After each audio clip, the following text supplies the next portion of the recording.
জলে ডুবে মৃত্যু হলো এক মাধ্যমিক ছাত্রের। ঘটনাটি ঘটেছে রবিবার দুপুর 1টা নাগাদ নদিয়ার কৃষ্ণগঞ্জের শাকদাহ এলাকায়। ছাত্রের নাম সুব্রত দাস, বয়স 16 বছর, শাকদাহ হাই স্কুলের মাধ্যমিকের ছাত্র। পরিবার সূত্রে জানা গেছে, প্রতিদিনের ন্যায় আজকেও স্নান করতে গিয়েছিল স্থানীয় পলদা নদীতে বন্ধুদের সাথে। বন্ধুরা যখন দেখে সুব্রত দাস জল থেকে উঠছে না, তখন বন্ধুরা চিৎকার করে চেঁচামেচি শুরু করে। বন্ধুদের চিৎকারে ছুটে আসে প্রতিবেশীরা গিয়ে জলে ডুব দিয়ে খোঁজাখুঁজি শুরু করার পর মৃতদেহটি উদ্ধার করে। মৃতদেহটি জল থেকে তুলে তাড়াতাড়ি নিয়ে আসে স্থানীয় কৃষ্ণগঞ্জ গ্রামীণ হাসপাতালে। কর্তব্যরত চিকিৎসক ছাত্রটিকে মৃত বলে ঘোষণা করে। হাসপাতালে পৌঁছায় কৃষ্ণগঞ্জ থানার পুলিশ। মৃতদেহটি উদ্ধার করে নিয়ে যায় কৃষ্ণগঞ্জ থানায়। ময়না তদন্তের জন্য শক্তিনগর জেলা হাসপাতালে পাঠানো হবে বলে পুলিশ সূত্রে জানা গেছে। এটা ওর বন্ধু বান্ধবের সঙ্গে গিয়েছিল পলদায় স্নান করতে, গিয়ে সাঁতার জানে না।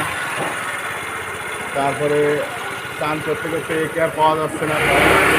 বন্ধু বান্ধব যারা ছিল তারা ওই ডাঙার দিকে এসে তো চিল্লাচিল্লি করছে যে আমাদের একটা ছেলে পাওয়া যাচ্ছে না। তারপর সবাই গিয়ে খুঁজে তারপরে দেখে যে এরকম জলে ডুবে আছে।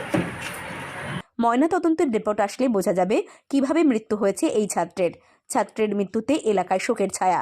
থেকে অঞ্জন শকুলের রিপোর্ট, ইন বাংলা নিউজ।